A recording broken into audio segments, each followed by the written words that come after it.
Ladies and gentlemen, welcome back to TWBT Movies. We have brought back the ranking show, Let's Rank Stuff, but with a little bit of a twist. We're going to visually have a queue with a tier bracket, and so we're going to use the tier, format to rank things. So what we have is it's going to be me, myself, Pez, always, and then whatever guests we have for the topics. Today we have Jordan Owens. We're all going to tier/rank our own individual list for the Halloween franchise amongst the tiers. So you'll see how it looks. But with that said, here is my normal host, Austin Pez. How Austin? Oh man, we're back. We're back. We've crossed paths in the trivias and stuff, so we haven't lost contact or anything. But we're just kind of we call it let's rank stuff reboot. Let's tier stuff. So it's all good. We'll have a little fun and still kind of get back to business. That's what I'm talking about. Yeah. And the reason that this could be a little different is not only the tier list format is going to give a little visual appearance, still live, but it still gives a little something to look at. But also we're having guests now because, with this format, we don't need it. We can have the same numbers where it doesn't have to be the top 10 or whatever stuff. We can have numbers however we want, but we can still bring in some guests and not feel, overly long because, when we're tiering things, we're still talking about it at the same time and then putting it in our own list. So with that said, our first guest of LRS/LRT reboot, Jordan Pierce Owens. Jordan, hi, I'm the twist. So you're the doofy of this one. It was you all along. Oh, I started walking normal all of a sudden. Next thing you know, you have Halloween 2 as your number one. Oh wait, we'll talk about that later. Halloween franchise. Generally speaking, are you a horror guy, and are you a Halloween specific franchise fan? I think so. This is one of the free franchises I actually have had complete for a little while now here. Obviously getting the new ones once they come out here. I think so. Horror is one of the genres that's kind of lean towards. It does kind of speak to me more than some of the other genres as far as, okay, if it's horror, I'm kind of interested from the get-go, depending on what it is and whatnot. And this year's been actually a decent year in general, 2022, both good and bad. There's been some bad ones too, but there's some really, really good ones. So happy to talk Halloween. Yeah, absolutely. And jumping over to Pez, when we talked about our show back in the day when we were doing Let's Rank stuff, Halloween was always, at the forefront. But one, it wasn't Halloween yet, so we figured might as well save it for the Halloween season. And two, at the time, I had not seen them all. AKA, haven't seen many of them. Honestly, I'd seen the first one, Rob Zombie's Halloween back in the day. Didn't remember anything about it, and then all the new ones. So literally, Halloween 2 on essentially was all brand new watches for me. And ironically, I've seen them all more than once at this point within this year. So I've seen every Halloween movie at least twice this year of 2022. So what are your thoughts on this franchise as a whole? No, this franchise, and I've thought a lot about it, might be out of all the horror franchises, might be my favorite. If I had to put a button on it, not that I don't enjoy Nightmare on Elm Street and Friday the 13th and Final Destination and Chucky, whatever, all this. I dig them all. But, I just like the mythology that gets set up in a lot of these movies. I'm fascinated by the different timelines and how you can watch them, it's just, it's interesting. And then even the reboots are interesting. And everybody's kind of doing something different, but kind of doing the same. And it's interesting. I like this franchise a lot. Big fan. Yeah, absolutely.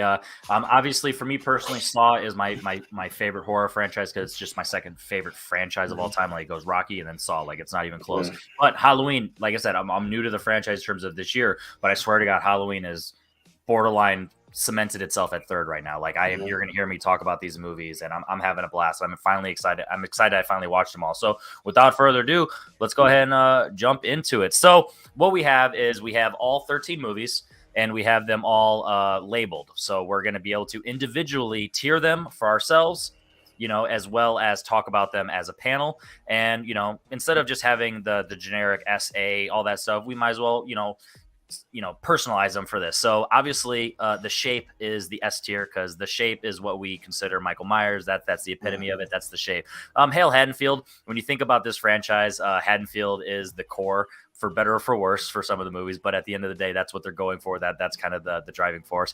Evil Dies Tonight. I figured I'd put that dead smack in the middle just because if you talk about, Halloween Kills, which we'll get into specifics later, but we talk about that concept of Evil Dies Tonight. It's either it's like the Last Jedi of the Halloween. Like you're either all in or you're all out. Like there's no in between with that. So ironically, put that right in the middle. The Thorn tier, once again, it's one of those ones where on paper it's towards the bottom for a lot of the people, regardless of what we're gonna think today. So I figured I'd put it right there. But nothing can go lower than Dead Dog, because Michael Myers has done that a few times, and not necessarily the best. He must have been hungry.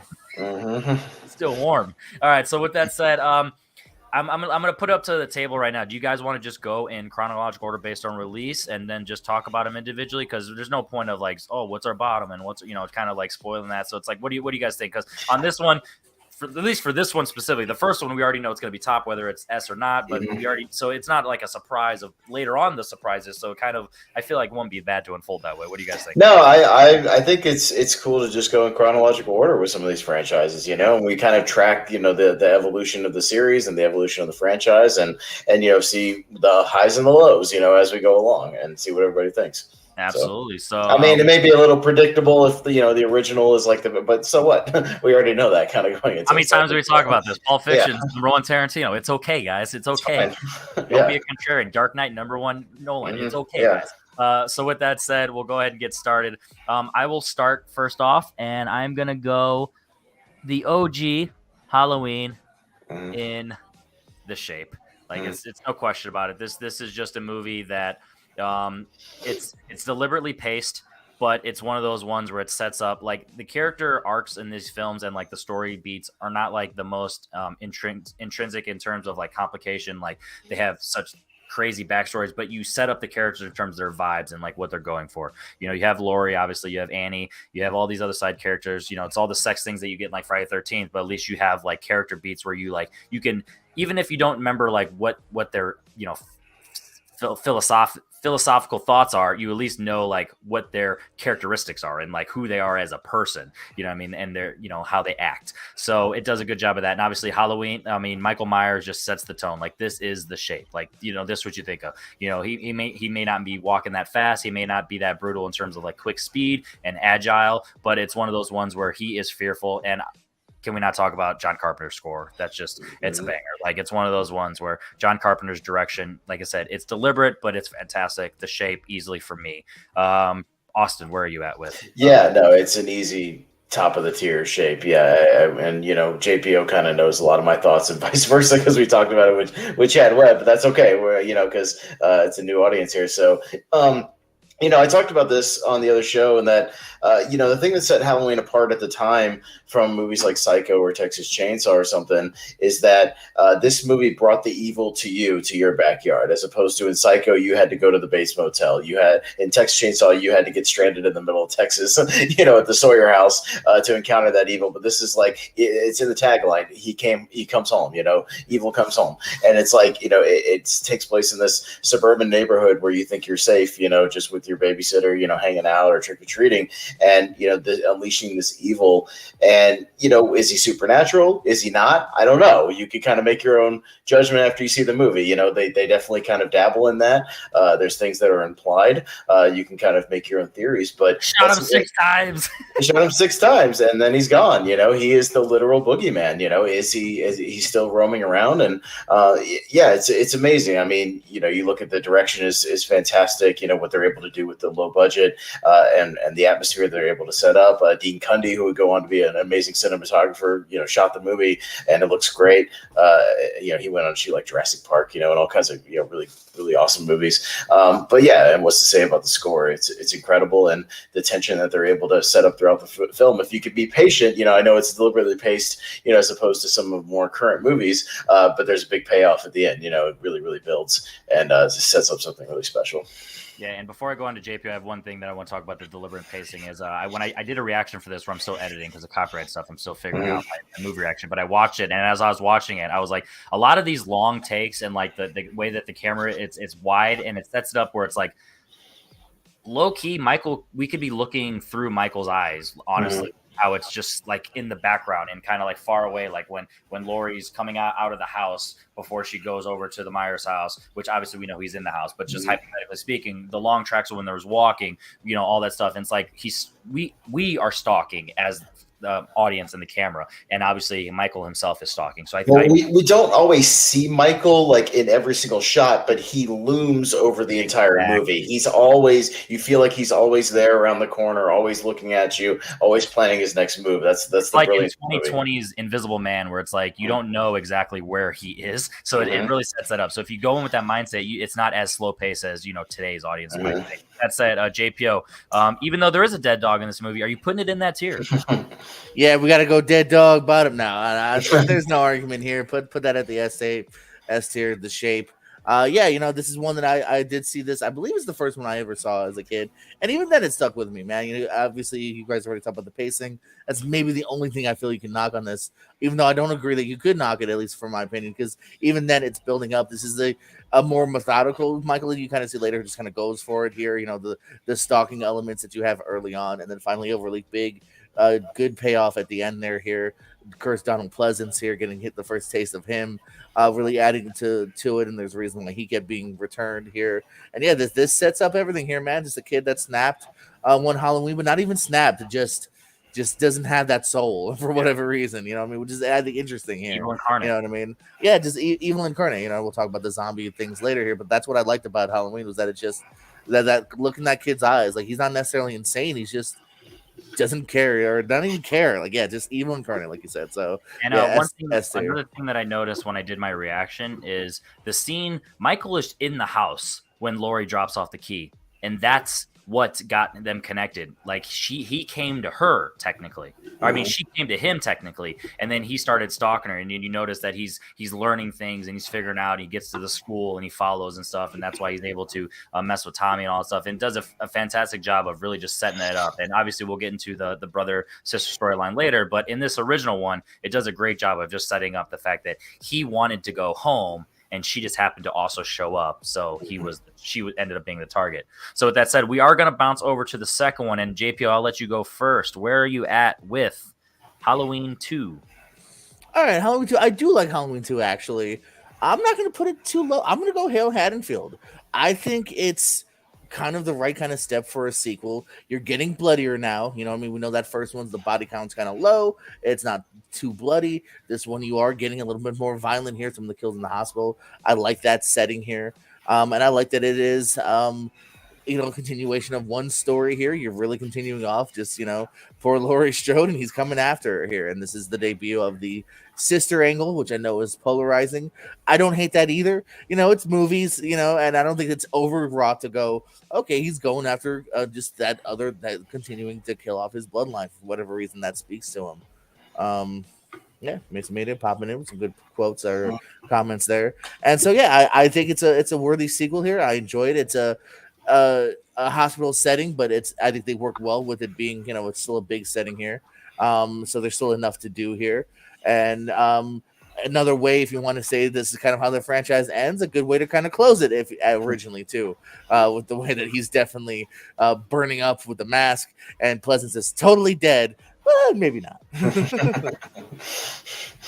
Pez, where are you at with? Yeah, it's interesting that. I also put it in the Hale Haddonfield category. I like it a lot. It's I like the sense of, it's a tale of kind of two stories going on simultaneously, because you're following, Loomis and the sheriffs and everything kind of in the sense of panic and urgency as they're finding bodies, as they're trying to, find Michael, spreading out. And there's a sense of, panic kind of setting over the town. But then you get these hospital scenes where it's a little calm. You feel like, things are going to be okay. But obviously, that he's on the way. He's coming eventually. But I like the dichotomy there of those two stories. I also really like the hospital setting. I dig it. It makes for some good kills. And Dick Warlock, I think does a good job with the picking up where the shape. He walks a little slow for me in a couple of scenes. Like, I wish he'd pick up the pace just a tad. Like, he's very, very deliberate in the movie, but it's still fun. And I I've said in other shows, it has one of my favorite just badass Michael moments when he just walks through the glass door, like going after them. It's just awesome. Like he doesn't bother to push the door open. I'm just gonna walk right through it, and it's awesome. And yeah, great ending with the explosion and the fire effects and everything. Like it's really really good. And yeah, if you wanted to, much like we talked about the different timelines, if you wanted to just watch these two back to back, you could, and the story ends there, and that's where it ends. But obviously it didn't. But yeah, I like Halloween 2 a lot. It's a good one. Yeah, it's leading into me. Mesa brings up poor Ben Tramer. Just poor Ben. Yeah, and then they gotta pluck his teeth out to identify him. Yeah, that's a poor guy. Yeah, and it's one of those things where you don't even realize it, but he's mentioned in the first one. So when he shows up in the second one, just gets murdered for being Michael. It's just ironic. Yeah, she's got a crush on him, right? Yeah, yeah. They're gonna hook Ben Tramer and Laurie up. Yeah, yeah. So I'm also gonna start disagreeing, guys. We're agreeing too much. Well, it's early. We'll keep going. Let's get to some sequels. I'm sure. I'm going to go Hale Haddonfield too. And the reason it keeps it out of the shape for me is just because it's missing John Carpenter's direction. It's missing just that, the tightness of John Carpenter's direction, because you can tell it's an imitation of his direction. So it's close, but it's not quite there. And also the score has a little bit of a twist to it in terms of it's not as, awesome as the original, and it's missing something. And then, but I do love the hospital setting, like you guys said. But my favorite, honestly, one of my favorite kills in the entire franchise is the hot tub, and just how she just gets burned up, and she sucks on his finger, and it's just disgusting. But it really sets up Michael as a character. So it's one of those ones similar to Art the Clown, where it's like you have to have personality if you're not going to say a goddamn word. And Michael Myers has more personality than people give him credit for. In the first one, we didn't talk about how he sets up the bodies and all that stuff. He sets up Judas, tombstone, and the headstone, all that stuff. And in this one, he's just patient and he's teasing him. He's literally letting him get it on. He turns it off. He does the finger thing. It's not just one of those where he's just like, oh, you grab my finger, you're sucking. Like he's fucking with her, and he knows what he's doing, and he just does a fantastic job of just like really, setting up and having fun with it. And that's just ironically, as someone with no soul, he has a lot of fun with these murders. Like he enjoys this. So Halloween 2 is missing something just to be in that shape tier for me, but this movie's awesome, and it's a great double feature with the OG. And I would never end it here, but I definitely would probably watch them back to back 9 times out of 10. So we're going to stick with me, and we are going to go to Halloween 3 Season of the Witch. Mm-hmm. I am going to put this. I'm going to put this in the Thorn tier. This is a movie that I haven't gone back enough to accept that it's not a Michael Myers movie. And I'm usually not that type of guy, but like when I went in, it's like, so this literally, it's essentially like a spinoff of Invasion of the Body Snatchers. So like it has a cool concept, but like it's missing something. I'm not totally invested. You know what I mean? It's like a lot of people, like we talked about with the first one, the deliberate pacing, like you kind of have to get into that. And you have to accept that. I kind of have to get into and accept it. So I do feel like it could rise up to Evil Dies Tonight and maybe even Hale Haddonfield in the future. But for now, it's a Thorn tier just because I haven't had the ambition to go rewatch it. Like it's missing that, And even though I do like Invasion of Body Snatcher, which I compare it to, even that one, I'm not just quickly going to rewatch that one either. So it's like, even that, it just doesn't have that Halloween franchise vibe. And I will be the first to admit, if this was just called Season of the Witch as a standalone movie, it's probably higher up inherently. But as someone who does enjoy this franchise, I just can't quite be there yet without having seen it a bunch of times. So it's going to earn its right later, but it just isn't quite there for me. Pez, I know that you've seen this movie a bunch. Where are you with it? Yeah, it's one that I revisit every year to kind of gauge where I'm at on it every time it comes up. As of right now, I'm still kind of in the middle, like Evil Dies Tonight tier, kind of a thing. It's a little on the higher end of that. I do like the atmosphere of the movie. I love Tom Atkins. Like Tom Atkins is in a lot of like really great 80s movies. I love him in like Night of the Creeps and The Fog and stuff. Like he's a really solid like horror leading man. And I like the kind of atmosphere they set up. There's some good tension in the movie. I just think the plot is just so stupid. Like it's just so dumb when you think about it. Just Celtic cults and Stonehenge powers and it's all really silly. But there's some genuinely like unnerving stuff when the kid gets his like head caved in, by the mask, and the bugs start crawling. It's unnerving. It's disturbing. Like there's some genuinely like upsetting things in here. I liked kind of the cliffhanger ending that they land on, and the score for this movie, if you haven't gone back and listened to it, is great. The score is fantastic. I think it's almost as good as the original movie score. It's really, really good. I had it on just the other day, just in the house while I was doing stuff, for Halloween atmosphere music. So yeah, it's got some good things going for it. I think it's still directed pretty well. But yeah, I'm not in that tier where some people think it's like one of the best horror movies of the 80s. I'm not there yet, but I still think it's solid. There you go. And JPO, where are you at on Season of the Witch? I'm kind of in between both of you guys. I've thought about both. I'm gonna go. I feel like if we're doing high or low Evil Dies Tonight. I won't put it there because it is one that I do agree that kind of grows on you. It was when I saw it as a kid, and definitely was in the vein of like, oh, this isn't my Halloween. I don't like it. And then if you can kind of get out of that mindset and just watch it as a horror film, it definitely does go up a level, but not too much like crazy high for me here. I do find it to drag a little bit. I do find it to be almost too bleak because this thing does seem very like hopeless for like quite a while there. Every time I think maybe no, they're dead. No, all right. Like Tom Atkins is good, but like I don't know, I just wasn't too attached to him either. So like I don't know.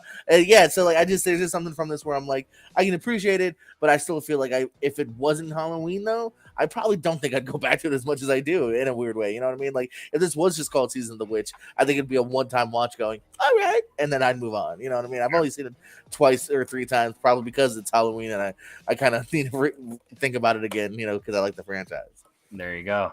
We're going to stick with you, Forb. Going back to Michael Myers, Halloween 4, The Return of Michael Myers. So this one, I got to go Hale Haddonfield for this one here because I really start to, and then it's going to get worse. But the Jamie character, I'm a big fan of where it starts with her. And I love the ending of this one here as well here. I enjoy the relationship between the two sisters. So there's a lot that's starting to be good here as well. And, the Donald Pleasence thing's both good and bad. It's fun to have him back, even though you do kind of think like, your storyline could have ended in 2, but all right, you're burnt up, supposedly. You stuck behind something, I guess you lived. I'll roll with it because I liked him. You do like him, so you can't hate that decision because you like watching Donald Pleasence and Dr. Loomis, who is continually now getting more and more kind of crazy here, and you're starting to see a little bit more signs of that as he realizes like there's nothing to be saved more and more as these things go. And so I think there's starting to build up an interesting premise here, and so I dig this one actually. Danielle Harris, like I said, I think is great, so I'm gonna go Hale Haddonfield. There you go. And are you gonna put it above or below Halloween 2? I'll put it. I'll keep it below. Okay. All right, so now we're going to go over to Pez. Where are you at with? I'm in Hale Haddonfield territory above Halloween 2 for me. This is one of my favorites of the series. I think this one, just from the opening credits with like the tour of Haddonfield that we take and kind of the eerie music, and it really sets you up in that fall kind of atmosphere and the setting of everything. It really kind of sets the tone for what you're going to get.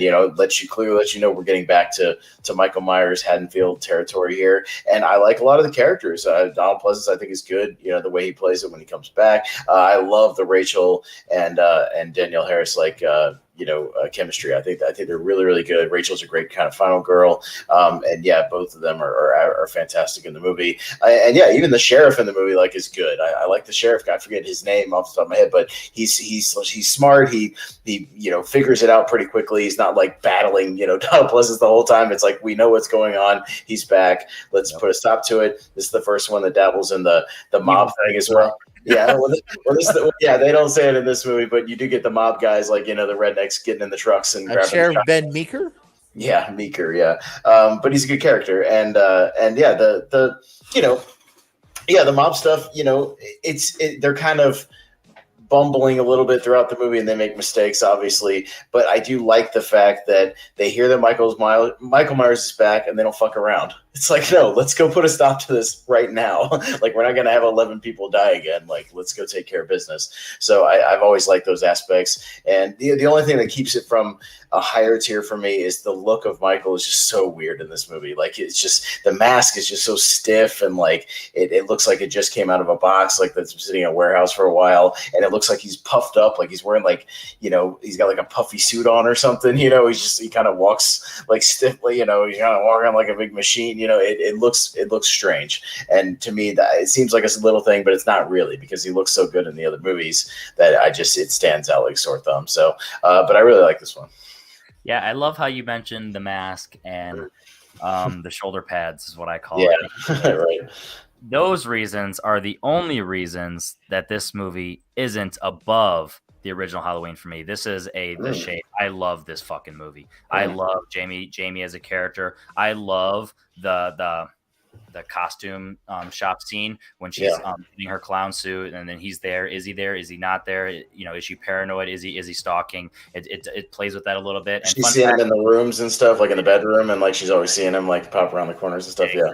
So even though we'll get into 5 later, but like the psychopathic or the telepathic thing that they have in 5, at least kind of maybe is earned a little bit for 4. People don't realize that because it at least plays with that a little bit, but we'll get in that in a minute. But it's one of those things. If you've seen Terrifier 2, there's a scene in the costume shop, and it just reminded me of Halloween 4. Like, I don't know if they're directly like doing that or if it's coincidence, but fuck yeah, that really hyped me up. I love this movie, but like you said, that look of it is just the only thing that keeps me away from just like easily putting it above as my number 1. Like, it's like, it takes me out of the movie. Like, I'm loving the plot, pacing, Michael as a character. I love Jamie. I love Rachel. I love that ending. Everything at the house is fantastic. I love how Michael actually is like smart. He takes down the power line to like do the blackout stuff. He's in the car. He's doing all the stuff that you want. And I love this movie. This movie's a banger. But the look of Michael is what keeps it competitive with the original for me. And we're gonna stick to me. Going to Halloween 5 now. This is the movie that I'm glad I watched the second time, because the first time I easily would have put it bare minimum Thorn tier, but maybe even Dead Dog. Now I'm debating. I'm gonna go Evil Dies Tonight because I love that third act. I love that scene when she's in the school and she's in that air vent, and that is probably the most horrific scene in the entire franchise for me in terms of like pure horror. That scene is just well shot. Danielle Harris is fantastically acted because she's able to talk. Yes, it's goofy with the whole mute thing, and then obviously we didn't talk about the end of Halloween 4 with Jamie and that just blew my socks off. And obviously they redux it immediately in 5, whatever. But when you're looking at 5 by itself, I enjoy, like, a lot of people shit on Tina as a character as just like, she's so annoying, but it's like, honestly, I never really got that. Like, that wasn't my issue with 5 the first time I watched it. It was the fact that it was boring, the whole mute thing, how they brought down Jamie. But when on a rewatch, I was like, I'm actually kind of buying into it, and it's working for me a little bit. The telepathic stuff, it's getting into the supernatural, but like this franchise has already kind of been leaning into that anyway. So I kind of bought in. It's not like ever going to be like top tier. It's at the bottom of my list of the franchise, but I feel like I can watch this movie and not hate myself when I do it. So I'm going to put it at the bottom of my Evil Dies Tonight. Because this is one of 2 dead dogs for me in the franchise. This one stinks. I rewatched it recently, and it's the one I've seen the least. And when I was rewatching it very, very recently, like 2 weeks ago, I was like, oh yeah, that's the reason. This movie is boring as fuck. This movie is so dull and lifeless. And they completely retcon the Halloween 4 stuff. Donald Pleasance is a maniac in this movie. He's like shaking Danielle Harris like half this movie, just like, give me the information. What are you doing? It's like, dude, calm down, relax. She's like 9 years old.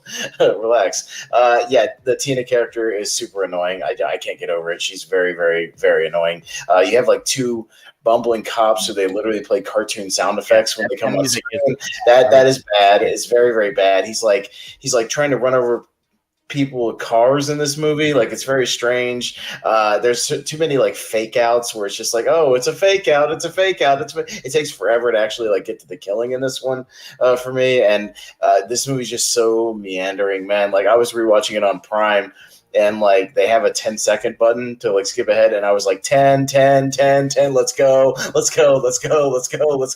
move it along, do something. The air vent scene is okay, but one scene does not a great movie make, so it's a dead dog for me. It's an Evil Dies. It's not a movie make. JPO, are you in the middle of us, or do you agree one way or the other? I am in the middle here, Thorn tier, man, because like it is such a disappointment coming from 4, where it's like, oh, we're back on track. Never mind, we're so off the trail right now.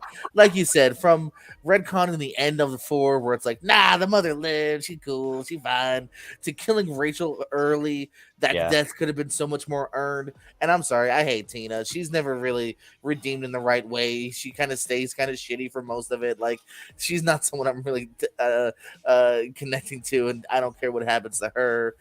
And then yeah, like you said, there's enough scenes between the vent, and I don't hate what they did with Jamie. Like, she's traumatized, man. Like, I get that, and she's still giving a good performance, so I can definitely see why you would want more. But like, I don't hate all that either. So like, there's enough to where I'm like, it's not dead dog for me by any means. But man, like, coming from 4 and just the way, and again, it's also kind of an incomplete like middle chapter too, because it's very much like, oh, who broke her out of prison? Tune in next week, like that kind of shit too. Kind of stops me from being like, it's not a very complete film. Like 4 is kind of complete, even with the cliffhanger of her.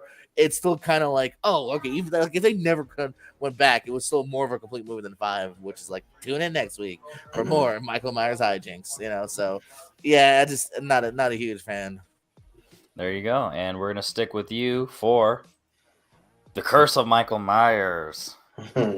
Here we go. Well, speaking of Thorn, let's keep it in Thorn here. I'll put it after 5 though, because first, continuing off with poor little Jamie, we've now jumped ahead. She's older, she's a different actress, and she's dead in the first few minutes, which one is such a sad way to end this character. Not only just that fact, but then when you think about like the in between, like, poor little Jamie's been in this cult for so long. That's not what I wanted to happen to poor little Jamie. Yeah. Even if she came, I'd rather her be a serial killer and be horrible than like this little like sad cult thing. And I don't like where we're going with the cult here. I like the producer cut even less, because then there's like the whole Michael Myers impregnated her, and that's a horrible idea. I don't like, he's just standing there, I think, in the producer's cut as they kind of talk and go over. And yeah, and then Paul Rudd's kind of a little rough here, which is weird because it's the same time as Clueless. I like him in Clueless, but not so much Paul Stephen Rudd in this here. You got the green goo. You're just turning like, I get it's almost a supernatural force from the get-go, the way he's kind of able to live, but now we're getting so far into supernatural that you're losing me now. You know what I mean? And I also just think it's just kind of dull too. It's another one where I just feel like there's not enough life in it. We had great Jamie in 4, so we liked 4 enough there. Her and her sister, and 5 a little bit less, because now we're losing the sister, and Jamie's catatonic, and now in 6 there's no one I'm really connecting to much either. So yeah, it's in that territory too for me. Yeah, Pez, where are you at? Bring out the pitchforks and the torches. Hail Haddonfield for Curse of Michael Myers. I like this movie. I love this movie. I realize I'm in the minority, but I've been a defender of this movie for a long time. It's literally in my top 50 horror movies of all time.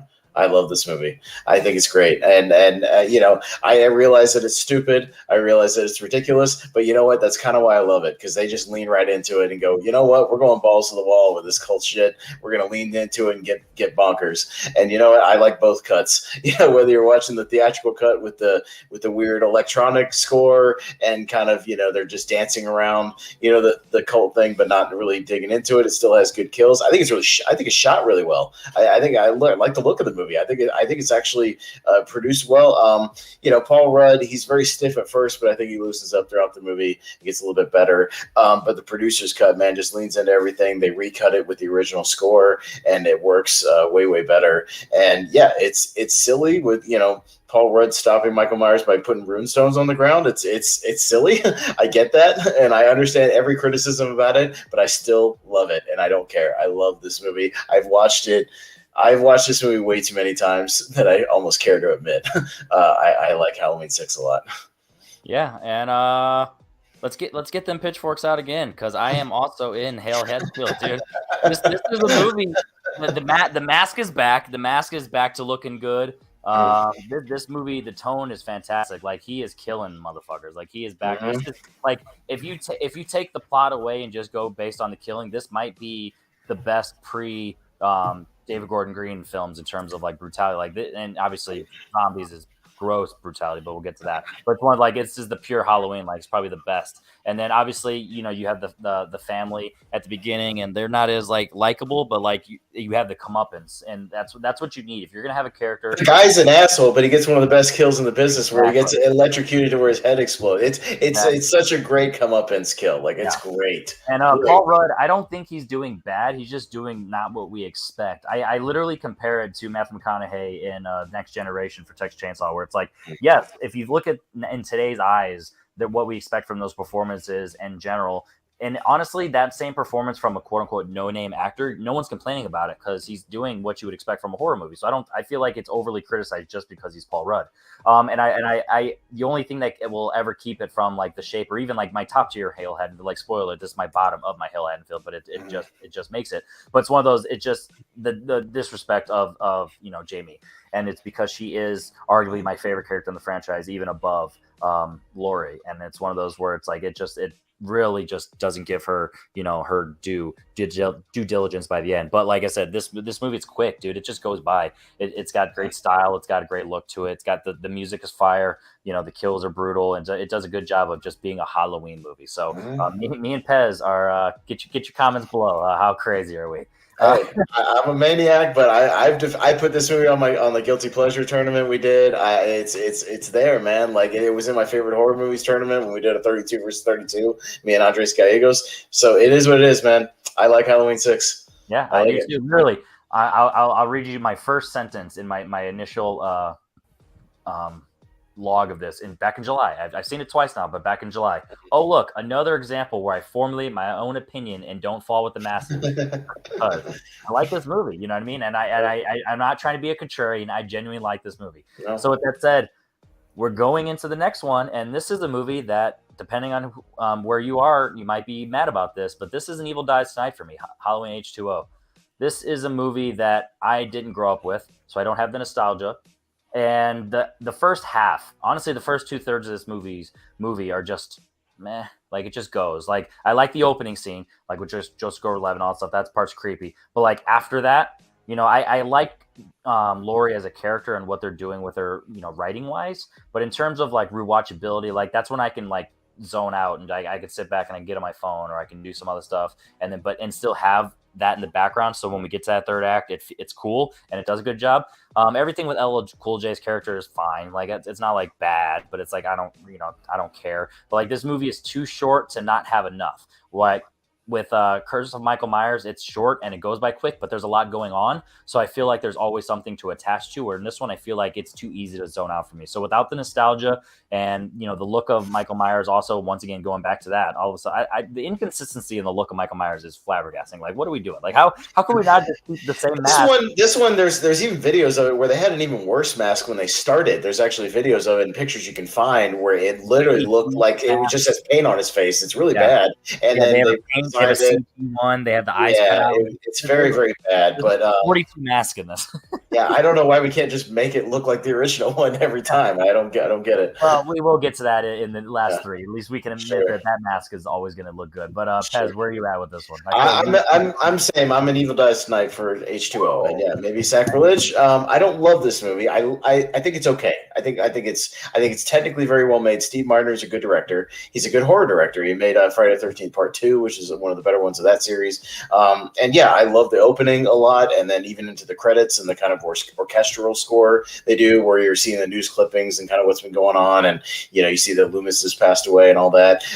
You know, I think it's interesting they set it at this school in like California. It's not set in Haddonfield. But yeah, I'm with you there and I've said this before, there's like a good 45 minutes to an hour there in the middle where I am just like waiting for something to happen, and there's just like not much going on. Like I think Jamie Lee Curtis is good. Her character kind of, you know, her scenes kind of string it together. I love Josh Hartnett. I'm a big Faculty fan, you know that. So like I like Josh Hartnett. He's got a good cast. Michelle Williams, like there's people in here that are good. Bell, Sons of Anarchy. Yeah, there's good people in here. But there's just like everybody's just kind of like we're wandering around and we're setting tables and we're drinking coffee and we're just and then boom, kills. Like that's the goal. And then it's like, and then you get the last 20 minutes and Michael Myers is here and you gotta kill everybody. Okay, Jesus Christ! Like, can we maybe? He's also doing like pull-ups and stuff, and he's got one arm strength. Yeah, I'm like, man, he's got some reps, man. Yeah, he's been working out. But yeah, there's like that bathroom scene that doesn't go anywhere. Like it's just for him to get the car, but it just kind of okay. There's just a lot going on in the middle that I'm just not with. But like the last act is good, the finale is good, all that stuff is good. So it's ups and downs for me. I lean on more positive than negative. So I'm in the Evil Dies Tonight category. You have it above Season of the Witch or below? Below Season of the Witch for me personally. Ooh. Yeah. All right. JPO, where are you at with H2O? I'll be the high one this time. I'll go Hale Haddonfield. I like what they did here, and I kind of always have. This is one I kind of saw. This is the first like new one I saw. For instance, it was still pretty new when I saw it growing up. I like that it's kind of there's definitely some vibes that 2018 took from it, where she is way more grounded, not as psychotic, but even though more should happen to her in this timeline because the two timeline is still in here. But she, changes her name, she moves, she's got the son. I like the dynamic between them, him kind of like Judy Greer. You know what is. Yeah, like it's again bars. In this timeline, she's got a son that's like, come on, like when can I live my life? You know what I mean? Like we can't be hiding for forever, just in case. You know what I mean? But it's always in the back of her mind. I like the segues. A little Cool J, unlike Busta Rhymes, they don't try to. I think he actually works in this film, and is a nice little kind of departure here and there, and doesn't kick his ass at the end all of a sudden randomly. So I like a little Cool J. I think he's fine, and yeah, it does take its time. It's also not very bloody. We're going back to where if you think about it, there's a lot of kind of like off-screen kills. Even Joseph Gordon-Levitt, cool kill, but we don't see it. All of a sudden, we just come back and he's got the skate through his head. But cool intro here. You get the nurse back. This is the first time the nurse dies, because he's again Michael Myers showing him some smarts, trying to figure out where Laurie's at and whatnot. And so yeah, I think for the most part it works. I like what they did with the character here, and I think a really, again, if you want to say the franchise ends here, really satisfying ending. Until the next discussion. Speaking of that, Resurrection. JP, no. Also, where are you at with H2O? Is it below?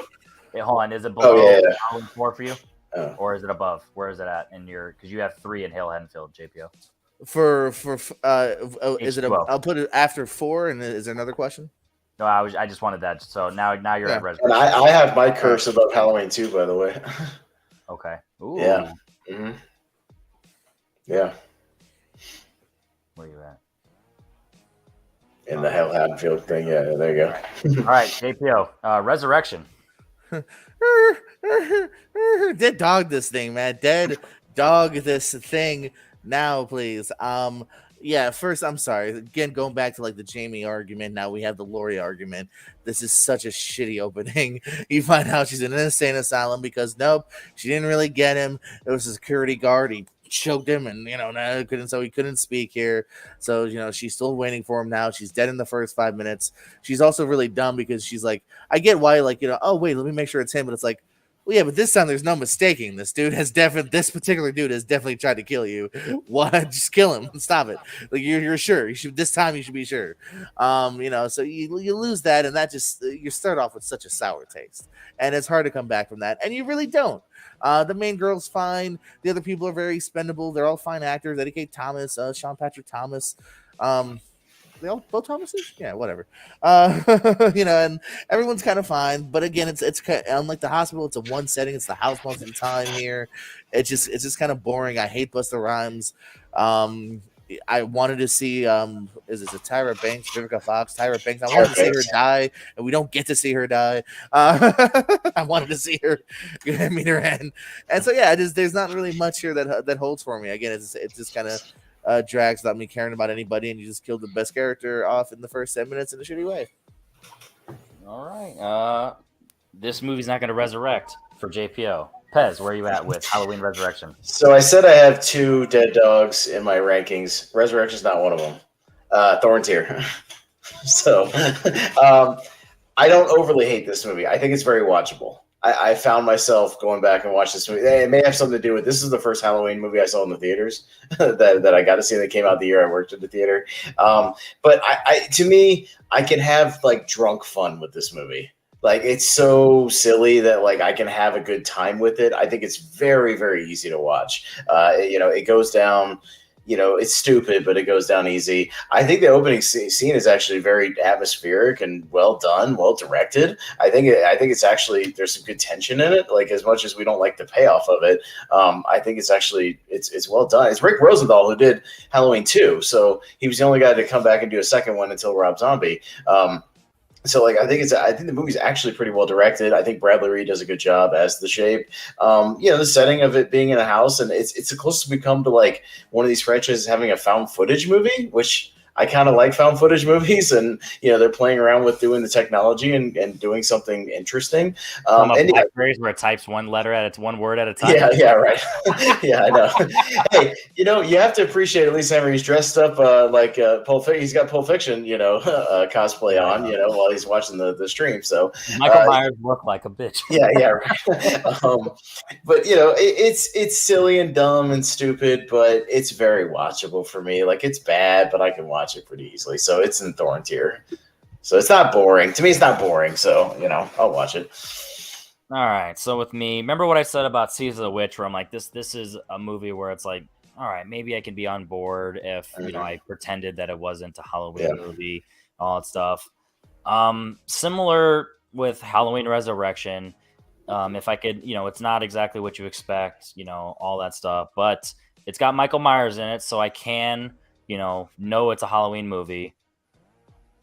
And that's why this movie is awesome. This is in Hale Haddonfield. I love this movie. Holy shit, dude.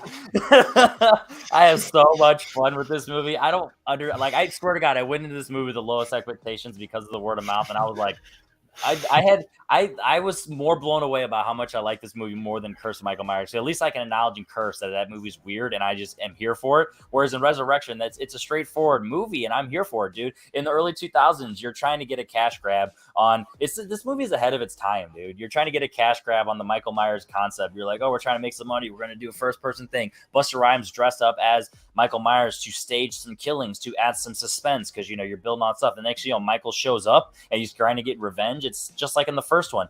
These are random people we don't connect to. Blah blah blah. They're in his house, dude. That is consistent with the franchise. It's got some fun stuff in there. Oh yeah.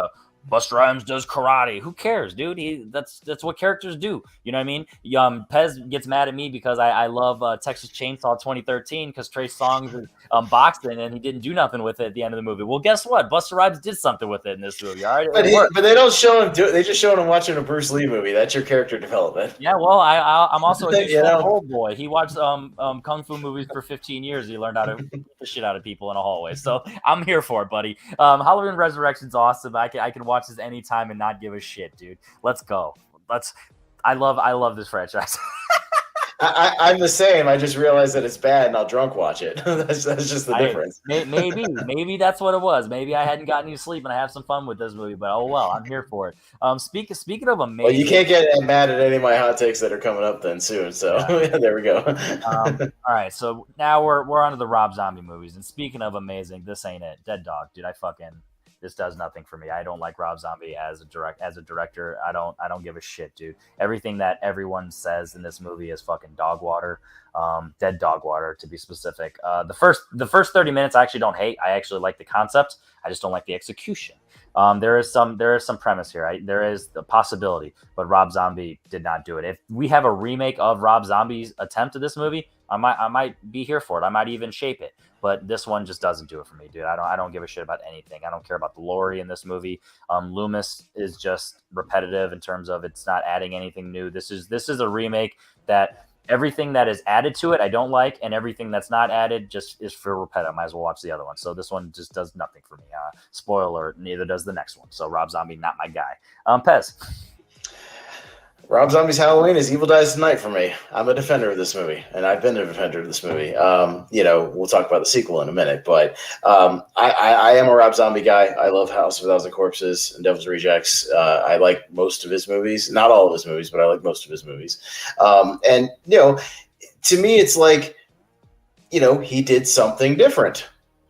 And, people are always going, well, it's the same old, same old. If he had remade the original Halloween, a straight up remake, like he kind of tries to condense in the last 45 minutes, which was studio mandated, by the way, that he basically had to remake the same movie again, they would say it's Psycho 98.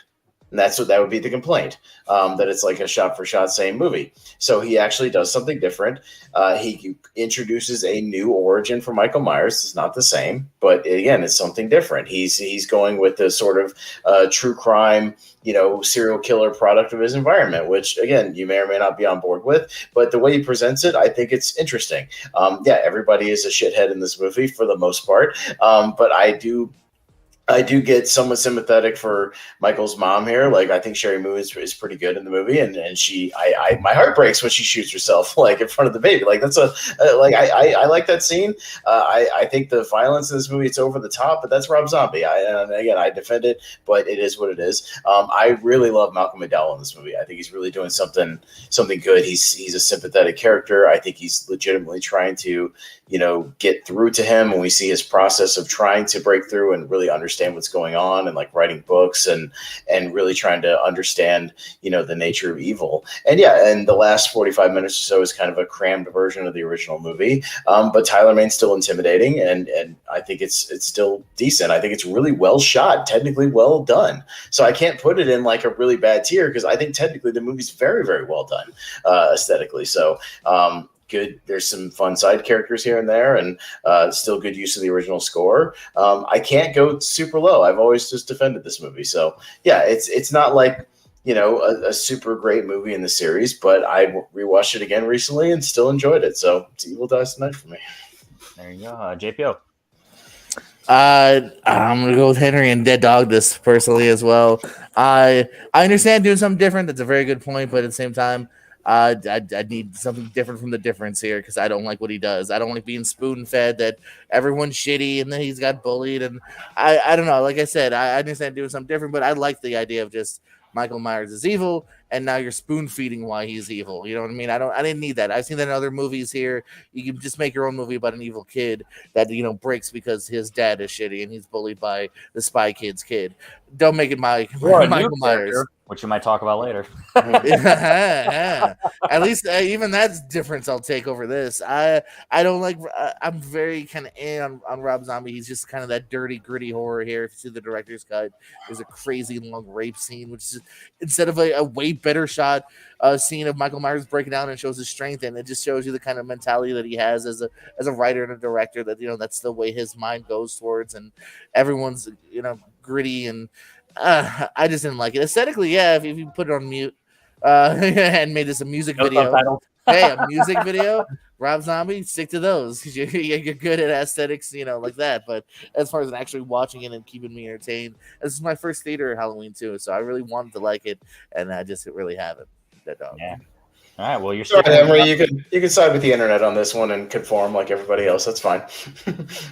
I will. Sometimes, and I'm sure you'll talk about a series doing something different, and you'll praise it in a few minutes. But that's fine. Maybe I'll do that right now. Halloween 2, JPO. Thorn tier. Yeah, you're right. You heard that. Because here's my logic with this. I hate Halloween 1 from Rob Zombie so much that at least this goes, you know what? You want to talk about 6 being whatever, leaning in towards it? Rob Zombie leaned in towards just going so crazy. Loomis Epps is an absolute dick.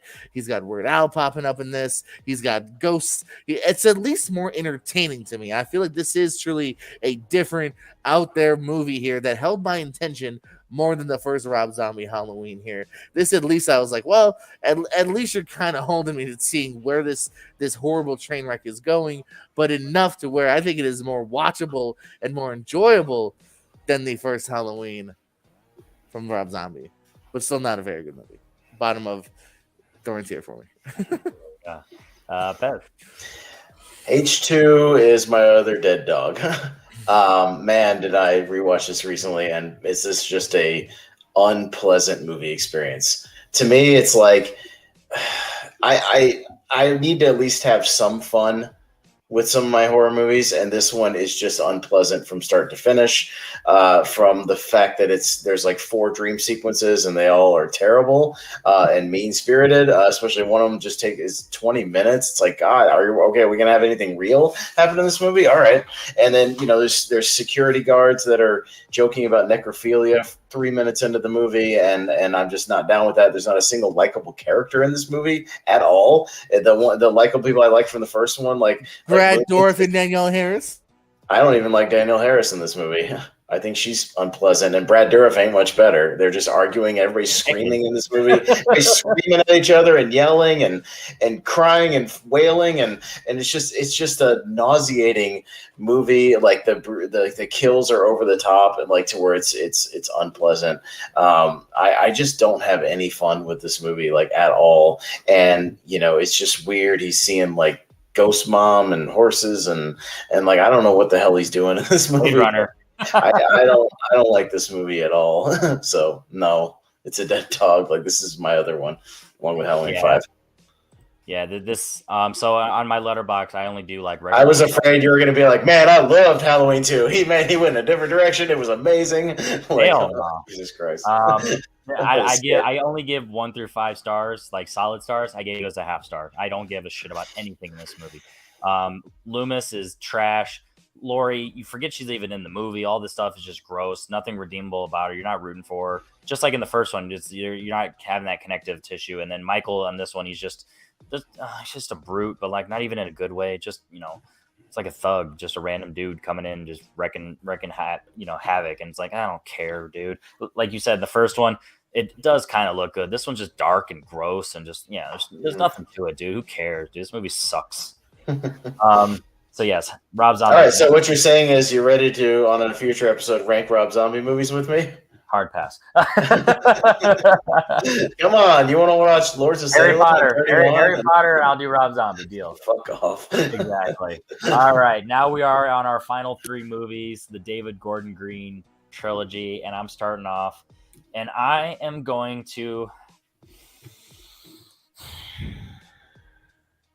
I'm going to the top of Hale Haddonfield with this one. It's borderline the shape, but I don't know what's missing in this movie. I've watched this multiple times, and I don't know if it's the humor that just takes it. It's like a Taika Waititi movie where it's like the humor is just not matching. Like I like the jokes. I like jokes, I should say, in movies where to split up the tone. But like I feel like in this one, like I don't know, it just doesn't do it. But everything about Michael is awesome in this movie. Sarah Connor, Laurie is great. The dynamic between, also I hate that they say grandmother every time. I don't know why that's a pet peeve, but it's like, who talks like that? That doesn't feel like real. Have you talked to grandmother yet? Like, shut up. You're in high school. You're not saying that. At least not in, if you're not living on Little House on the Prairie. But I don't know why that bothers me. But just every time she says grandmother, it's just like, ugh, just grandma, or just, I would even like, Pappy, but like the grandma version of it. But anyway, that's just a weird nitpick for me, but it takes me out of it. Henry, call your grandmother. Yeah.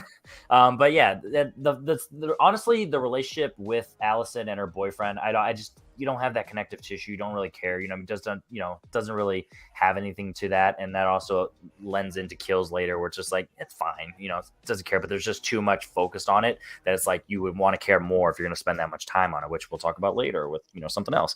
But yeah, this is a movie that all the Michael stuff's fire. I love where Laurie goes as a character in terms of like what you expect. This is how you'd go. And, I love the criticism. We're like, dude, it happened 40 years ago, one night based on this timeline. Like, get over it. But it's like, if you're traumatized, that's what you're going to do sometimes. And that's what this character did. She's stuck with it. And I love how there's consequence to it, though, how it affects her relationship with her daughter and her grandma and just, kind of like her life. And I love how it like, steps it up in terms of like time, like with the podcasters, like, they're doing these, instead of it just being like reporters or whatever, it doesn't feel dated. Like, I don't feel like this would be dated even in the future, 40 years from now. I feel like this will like make sense. Like, oh, podcasts would have done that back then instead of versus like, ooh, old timey radio. Like, what's that? I feel like it's new enough where it's like, it'll always like hold up. And it's not just the same old, we're writing a book. It's like, we're doing a true crime podcast, which are like a thing right now, Exactly. So, and I feel like that'll still hold up even in the future. That won't feel dated. And then, like I said, said, the score's back, the brutality's there, the kills when he's walking through and he grabs the knife for the first time, and it really has that that new vibe, and it's good horror, dropping the teeth in the bathroom and all that stuff. Like, yeah, and it hints at the supernatural back again, like the mask. Like, is the mask calling to him? Like, is it a MacGuffin? Is it real? Like, I don't know. So I feel like they had a plan with this entire trilogy. Whether it works for everyone or not, I feel like it did start here, and it definitely worked for me for like what they're going for. So I don't know what it is missing to keep it from the shape, but it is my top of the Hail Haddonfield for me. Pez. To me, it's not missing much because it is the shape for me, right behind the original one. I love Halloween 2018. It was kind of everything I wanted, out of the movie, especially when I saw it for the first time. Man, like, just from the beginning, I was just clicking with it. Like, I loved the opening at the mental institution, where it builds and builds and builds, but like, he doesn't turn around, but it's just building that, getting your blood going, and and you're still having a good time. All the kills are fantastic. Technically, the movie's just really well shot, great sound mixing, great use of the score. It looks great. Everybody is excellent in it. I love what Jamie Lee Curtis did with it, becoming this, like you said, Sarah Connor survivalist, Ripley, whatever you want to call her. She's great. She's ready for the fight, and when they throw down, and I like the house stuff, everything's booby trapped, and she's got secret compartments. It's great. I love it. I dig it. And my only two minor criticisms, which don't keep it like on the same level, is the Sartan stuff where he I want to see him kill in person, and I'm going to put the mask on. Like, that shit is just weird, and it's just kind of a plot contrivance, to get Michael closer to the house. Ironically, I do like that. So I'm that's the one section of the movie where I'm not as hot on it. But and I don't really like that they retcon the original Halloween 2. I don't really like that, because to me, and my only. Just the brother-sister angle, or which part? No, it's not even the brother-sister thing. I wish they'd kept the body count from the original one.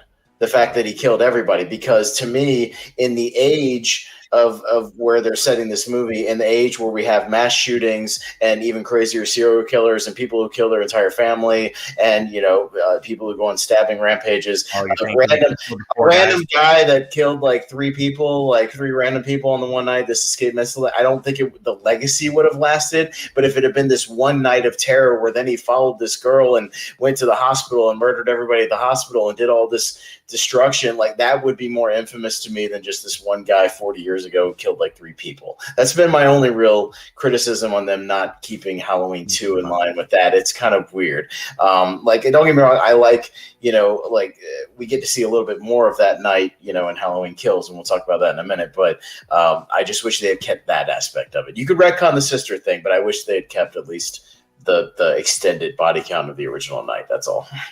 That's fair. Yeah. There you go. And JPO, where are you at with 2018's Halloween? I'm with Pez. Let's put this in the shape, baby, right beneath the original here. I was all for this. This was my top 10 recently for the horror, the decade of 2010s. This is my top 10. It was one of the best movies in that decade, horror-wise. I like it. I like the build-up of getting them there. I don't mind the podcasters here. I like the world we built with Jamie Lee Curtis and her kids and the fight that they're having. Judy Greer is really good. I like Andy Michalik or whatever her name is. I think, again, if you want to go, I think it's a very successful ending too, as well. Trapping him down. You're feeling triumphant here. You know what I mean? She's got her battle scars, but you're feeling kind of triumphant at the moment here. And I thought there's enough scares, there's enough blood. You're back to being very bloody again, but in the kind of the right way. And I really dig this movie. Mm-hmm. All right, so now we're bouncing over to the second one in this trilogy, Halloween Kills, JPO. I'm not just saying this to say this, but Evil Dies Night. This one I'm so torn on because, again, I can't deny that it does kind of zip along. I remember telling my friend I would wait for him to watch this. I didn't wait for him. I watched it as soon as I could. And then a day later, he's like, all right, I'm off tonight. Let's watch it. And I still did, which I don't always do a lot. I like some space in between my viewings to kind of try to see it in a different light. But so it does zip along here. I have my problems with it here. I feel like there's two. I love Big John, Little John. I actually want a prequel series. I just want to watch them living together, like a sitcom on Fox. But like again, like Big John just kind of stares at him. Michael, you came home. Like fucking run, dude. Like saying with the lady who, with the light tube, who you find out lives evidently in the next movie, which I think she definitely would have bled out, but whatever. You know what I mean? Like she kind of stares at him, and there's the dumb girl who.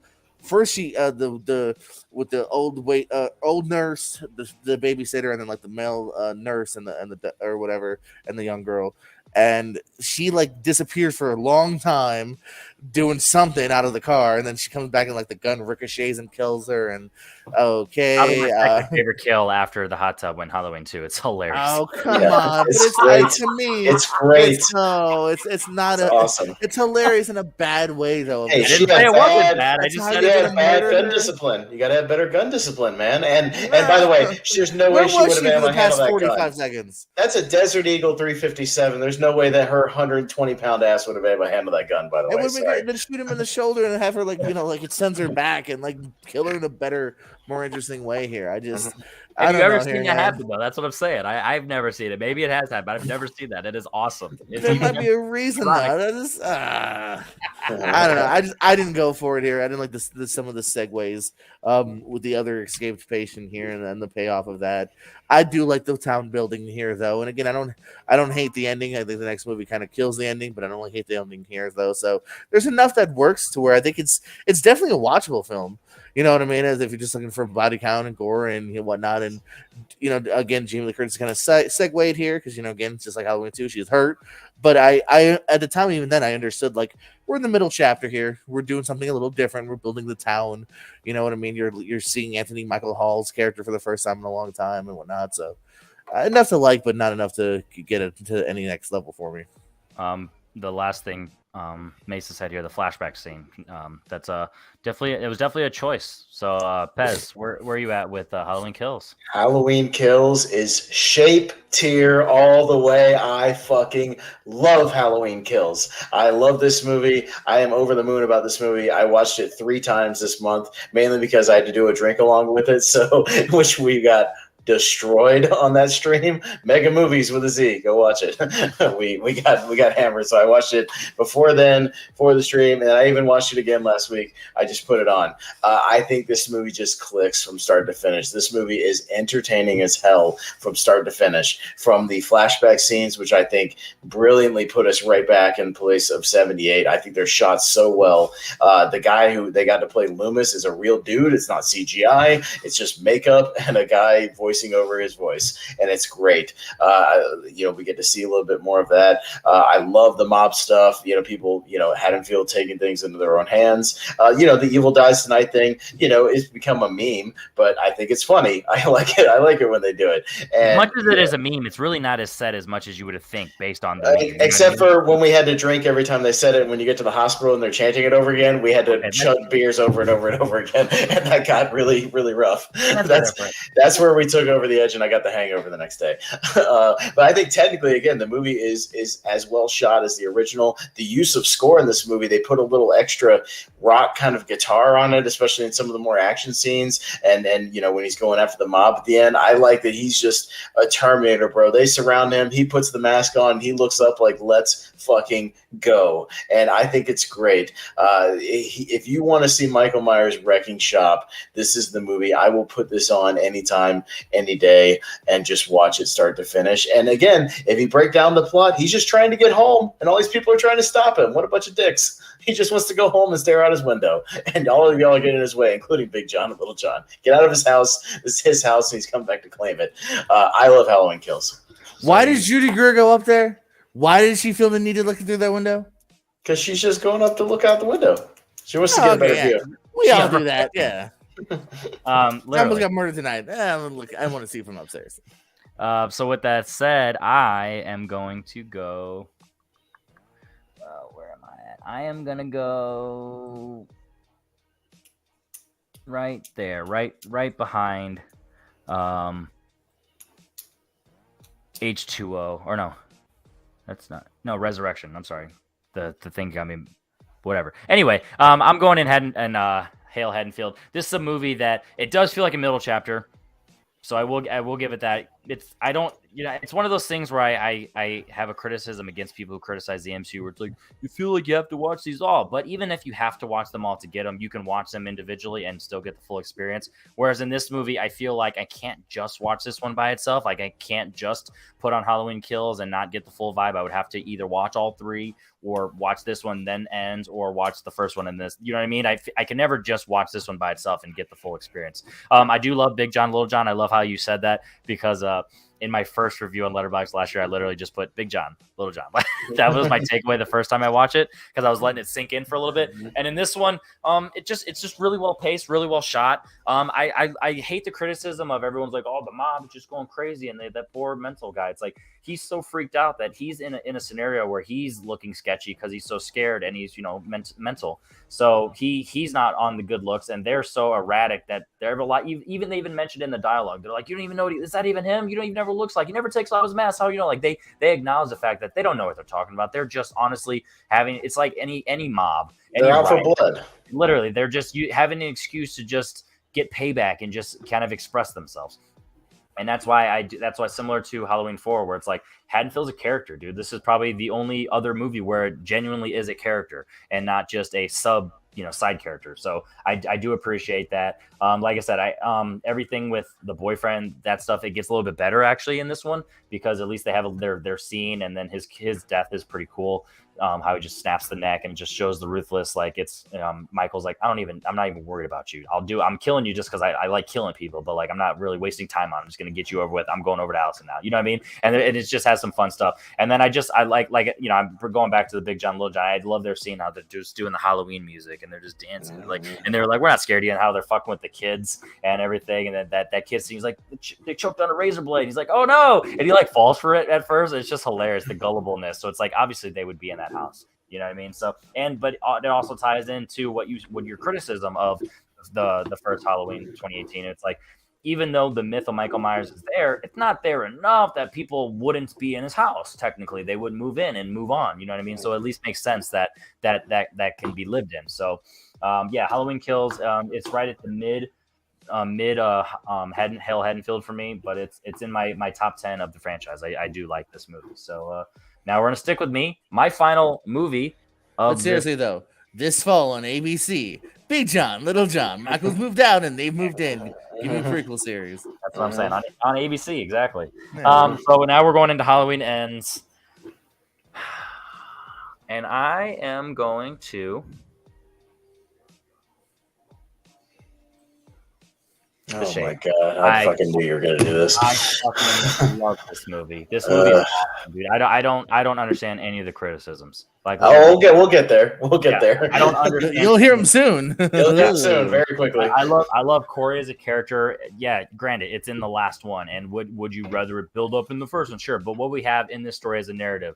If you literally, I mean, obviously, you can't take it away. But if you take away Halloween Ends from the title and you have this movie as a standalone in terms of expectations, I should say, not in terms of like narrative, but just expectations. No one's complaining as much. Like the opening sequence is awesome. It really builds. This is what I was talking about in the Rob Zombie one of like Haddonfield as a character in terms of like pushing you to that dark side. And because Corey Cunningham isn't the pure evil that Michael Myers was built up to be, I'm able to accept the fact that he's teetering that line. He's like Kylo Ren in the Star Wars movies, where it's like he is bad, but also like he could be brought back into like, could Allison weigh him down or bring him up and have that weight? And they build Allison's character up in the first, at the end of 2018. She's in that car holding that knife, and in the second one, she's like, oh, she's part of the mob in a sense. You know what I mean? Not fully, but like in a sense, she's always there and like borderline, and she's going through this tragic stuff. Her dad died in the first one, her mom died in the second one. She's like kind of being set aside and now pushed sheltered by Laurie in the last one for the last 4 years. So it's one of those where it's understandable why she's like doing that. And Corey even says like, you can't just fix me. So it's like it's a passion project of how they go together. And this is where the supernatural works for me, because it builds up. Think about it. Michael Myers is in his 60s minimum. Laurie's in her 60s minimum. Are we going to end this franchise with them fighting for a whole 40-30 minutes or whatever you guys truly want, whatever you guys are going to say? No, you don't want that, because if we do get that, it's going to look like that, and that would be the complaint. We build up a new character. I love the MacGuffin storyline of Corey's going to be the new Michael, and then it doesn't, because at the end of the day, Halloween isn't about the fact that anyone can be Michael. It's the fact that Haddonfield can turn someone into Michael, but at the end of the day, Michael Myers is the only one who can truly, from start to finish, be the true boogeyman, can be the true shape. Anyone can be a killer, and they can pay out all this stuff, especially if the mask itself is supernatural, or if Michael's touch is supernaturally passed on. However you want to approach that, that's fine. If you're not in for it, you're not in for it. But I am in for it because it sets up throughout this entire franchise, specifically this trilogy, of there's some supernatural entities, and everyone knocking. You guys are gonna knock it too. Everyone's knocking like, oh, Michael Myers beat up the entire time, but when he does the kills with the doctor and the girl, like he looks in full form. If you actually watch that scene, he doesn't. He's slow, and he creeps up on her, and he chokes the girl, and he pushes her up on the wall, and then he stabs her, and that's it. That's the only thing physical he does in the entire movie. You know what I mean? When he fights Corey, he gets beat up. When he fight, literally the homeless guy says that he never goes down there, so it's not even had that opportunity. He hides in the drain in the fifth one, going in the sixth one. So it's like, it's one of those things where that's consistent with like what this character is. He's an old battered man, but at the end of the day, he has Corey who he can pass it down to, but then Corey turns on him, because when Corey goes back to get the mask, he's like, you're just a man in a mask, which technically is. The mask might be the driving force that gives him the powers, maybe not, that's up in the air, but Corey acknowledged that, so he takes the mask from him. So initially Michael was going to make him his protege. He was going to make him his guy, until Corey turned on him, similar to Rocky V with Tommy Gunn Morrison and Rocky. He was going to let him be his protege, and then he turned on him. So he's like, fuck you. Now I'm going to kill you. And now this is the showdown. You know what I mean? So I really genuinely believe that Halloween Ends is a banger. It is awesome. Expectations aside, watching this movie as of what it shows you and the consistency of this trilogy, maybe not the franchise as the ends and what you guys expect, this movie is awesome. This movie is S tier for me. It is the shape, and it is my third favorite Halloween movie as of right now. Pez. All right, here we go. So first of all, put it in the Thorn tier, and then I want to ask you, this is the question I've been leading off with for everybody we've talked to, including Chad, because Chad had it at his third favorite as well. Is Halloween Ends a satisfying conclusion to what has been set up in the series? Yes. Why? Because Michael... To what has been... listen to the question again. To what has been set up previously in the other movies. Yeah. You talking about just this trilogy or the entire franchise as a whole? I'm just curious so I can answer the question. No, this David Gordon Green series. Yes, because Laurie sets up the fact that she starts off with the revenge, then she's beat down, and now she has her satisfaction because at the time she thinks Michael is dead. So then when he finally comes back, and then they have their moment. But at the time, she turns in the fact that now she's realizing that evil can be not just Michael Myers. So now she keeps her eye on Corey, but she doesn't really truly do anything about it, because at the end of the day, she has that back in her mind where Michael Myers is the evil end all be all. And so she's not just going to assume, because that's the growth that she's had as a character to what she's learned in Kills. So then by the time when you do get to the end and the actual showdown, the fact that these two old people, they realize that this has to be between them, because initially leading up to it, like maybe it doesn't have to be them. Someone else could kill you now, what we've realized, because at the time at the end of Halloween Kills, she technically didn't kill Michael's, hypothetically in her mind, where this movie's is. So, and she was accepting of that, but now she realized it's to a point where she has to be the one. So it built up the storyline to like, she has to be the one to she can't be the one and someone else does it.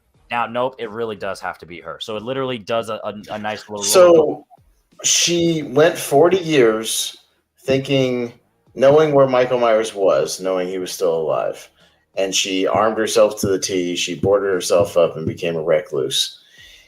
After the events of that night, when she knows Michael Myers has not only killed her daughter, but her son-in-law, like half of her family, half of Haddonfield, she's now, and he was never captured. He's just missing. Now she's going to live the normal life. Because it's just how you grow as a character. Because now at the point at 2018, she'd lost her family and she was literally a recluse, as in by herself. Now the sole responsibility of Allison is put on her shoulders because of the death of her dad. That relationship was not set up in the previous two whatsoever. Yes, That I literally roasted it was 2018 not. of the whole grandmother thing. They were always close. They showcased that they always were in communication, but because of the mother, they couldn't be as close as they wanted to be. So once now she's brought back into the picture because Allison's getting older and graduation or homecoming or whatever and all that stuff, she's there, so she gets invited, and then obviously being brought together back by Michael. So that's Michael is what truly brought them back together, and then the death of her parents is what forced them to be together. And now it's to a point where Michael's gone. Awesome. Now if we that have. was I feel like the we're on main- movie debates. Okay, you both made good points. My point so goes to that would be great if that was the main story of the movie. But you're not acknowledging the fact that this is the rise and fall of Corey, a character that has like never I said. been established in the previous what I two said films. earlier is this is a movie that showcases the fact that Haddonfield needs. It's similar to Gotham, where it's like Haddonfield. That's not set up in the previous two movies. That is nowhere in the other two movies. This is an experimental film that is introducing this idea that yes, they've dabbled with it in the rest of the franchise. They literally killed an innocent patient because they just. That's just mob mentality where they're trying to. They're doing that mentality in Haddonfield specific. It's that literally built up the whole evil dies tonight. So when they set it up is now when an accidental character in Corey Cunningham kills someone, they are going to turn on him because they are so anti-evil because of everything that Michael Myers built up in this. They literally set it up. They had a court case. Like that doesn't make any sense. He was like, found, not guilty or whatever the hell it was and released. Like, I sort of understand what you're saying, but again, the Corey stuff at all and some of the concepts they're dabbling in they were dabbled in the rest of the franchise, not the David Gordon Green trilogy. That was not established. This movie, you cannot deny, this movie was completely mismarketed. And every promo material that has nothing to do with what this film literally. You can't do that and then give somebody, The Last Jedi. You can't do that and then you're subverting expectations in the wrong way. If you had set up, Henry, hang on, let me get my thoughts on the movie. Hang on.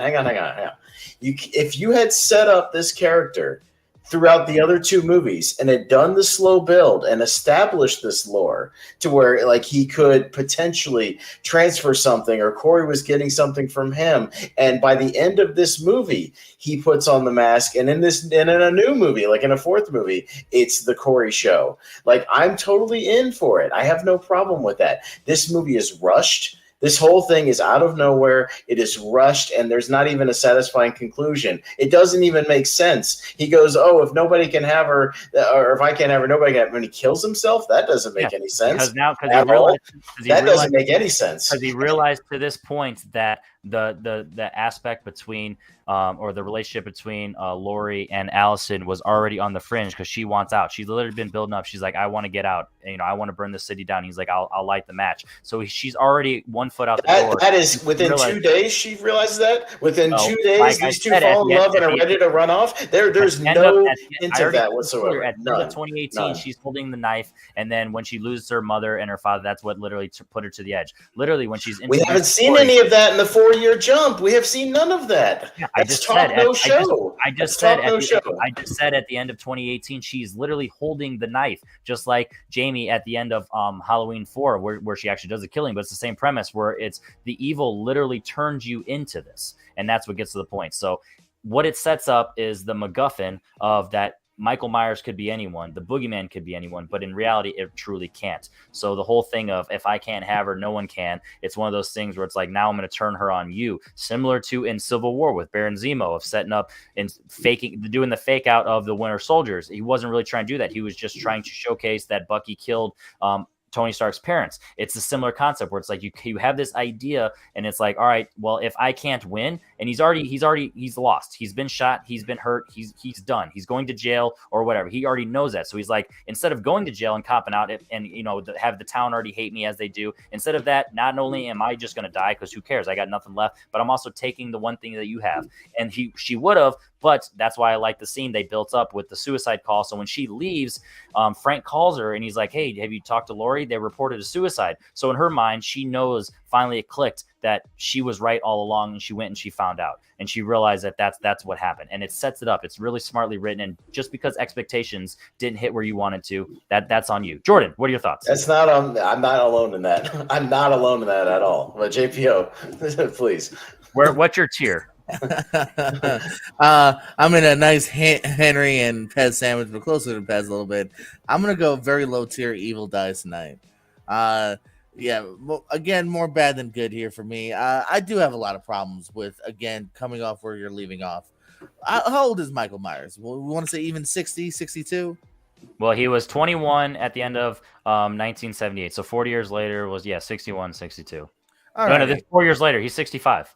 All right, he's 65. So you're telling me a 62-year-old was able to murder an entire mob that shot him and hit him with bats, but the 65-year-old is now, towering in a little dungeon area, and Corey can out amateur wrestle him for the mask. Like, I don't get that. I feel like the segue of where you left off with it. I'm honestly, I'm not versus going to interrupt Ends. you just real quick, just to answer your Uh-huh, question. I'm gonna I don't say- like the ending of Halloween Kills of how he's able to do that. So just to answer your But question, you I did don't it. like You that. did it. Live in that world, though. Like that's my problem. I'm not saying I love That's that. what's been part. established in this Yeah, world, though, you Henry. just Like that's the showed point. that this Like, you guy can't can just show also- that and then watch this back to back. Yeah. He can Hulk up and all of a sudden get that comeback and murder Anthony Michael Hall and like a dozen others, and then all of a sudden say, but 4 years later, he's super weak.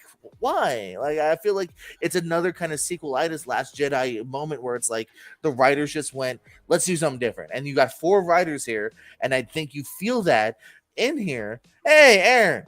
I think you feel that in here because I feel like everyone's maybe trying to get their stuff in, and it doesn't continue off where you kind of left off, despite it being the same director, though. That making it the Corey show here, yeah, you needed to maybe establish this guy before, or give enough time to Lori kind of investigating him, because again, she gets kind of put on the back seat. I don't need an hour and a half of her fighting Michael Myers. It's not necessarily what I want or thought this was going to happen here. But the fact that, again, I feel like she gets pushed aside in the third movie of a trilogy for this completely new character here, I kind of agree with Pez that I don't think her relationship with his relationship with the daughter or the niece, granddaughter, is earned completely here either. That feels rushed all of a sudden, while she's just kind of on his bandwagon totally here. And then the ending, and then like, oh, I'll never forgive you, and then she kind of forgives her like 5 seconds later here, and then you finally get the ending, and it's like having your cake and eating it too.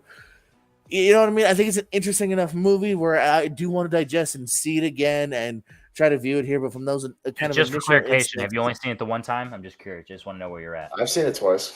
I've seen it twice at this point. Okay, I was just curious. I just wanted to know. Mhm. Yeah, it I didn't. just mean like it actually didn't give me a second time. time. You know what I mean? Yeah. A good a year from now, 5 years from now, seeing if I still feel the same. I don't know, but just coming off of, again, each movie kind of going a little bit separate here, but still Kills. I do feel like it's still a sequel to Halloween. This again, I kind of feel like you're almost fiving the 4 here. You know what I mean? Kind of like before. You know what I mean? You're setting things up and then going this way with it here. Mhm.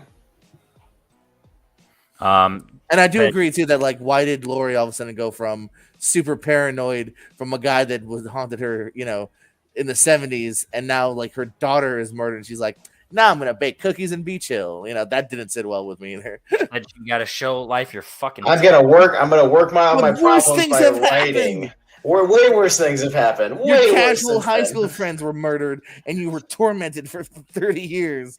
Now your daughter was brutally murdered, and the dude's out there, and you're like, cookies. It's inconsistent, man. It just is. happens It's when you grow completely old.